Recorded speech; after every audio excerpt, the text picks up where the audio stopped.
এই গুম বিরোধী সনদে শেখ হাসিনা সই করে নাই।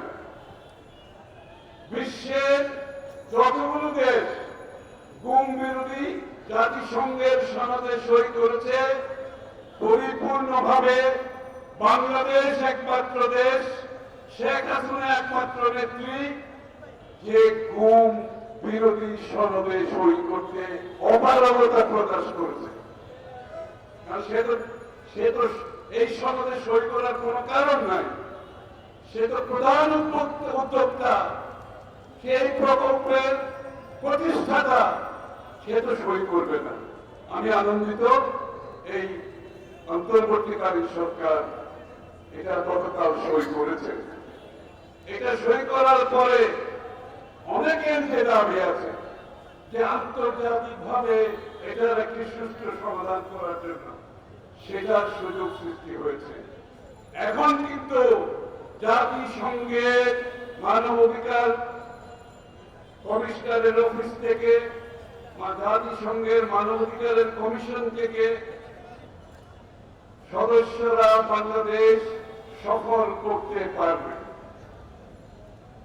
এটা সইয়ের মাধ্যমে জাতিসংঘের বাংলাদেশে আসার পথ উন্মুক্ত হয়ে গেছে। তারা এই অনুসন্ধানে সহযোগিতা করতে পারবে। এটা একটা ভালো দিক।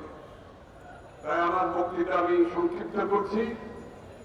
এই যে পরিবারের সদস্যরা, তারা সামাজিকভাবে অত্যন্ত কঠিন সময় অতিক্রম করছে। আমাদের সকলকে এই পরিবারের পাশে দাঁড়াতে হবে, সমাজকে স্বীকৃতি দিতে হবে তাদের অবদানের সাথে সাথে রাষ্ট্রকে তাদের অবদানের স্বীকৃতি দিতে হবে। আমি চাই রাষ্ট্রীয়ভাবে এই পরিবারগুলোকে স্বীকৃতি দেওয়া হোক, রাষ্ট্রীয়ভাবে তাদের পাশে দাঁড়ানোর, এই পরিবারগুলোর আগামী দিনে তাদের পাশে দাঁড়ানোর স্বীকৃতি দেওয়া হোক। এরা নতুন যে মুক্তিযুদ্ধ হয়েছে, দ্বিতীয়বার যে স্বাধীনতা হয়েছে, এরা হচ্ছে এই স্বাধীনতার মূল সৈনিক। এদের রক্তের উপর দিয়ে আমাদের বিজয় এসেছে। এই 16 বছরে এরা প্রাণ দিয়েছে, গুম হয়েছে। এরা হচ্ছে প্রথম সারির সৈনিক, প্রথম সারির সৈনিক।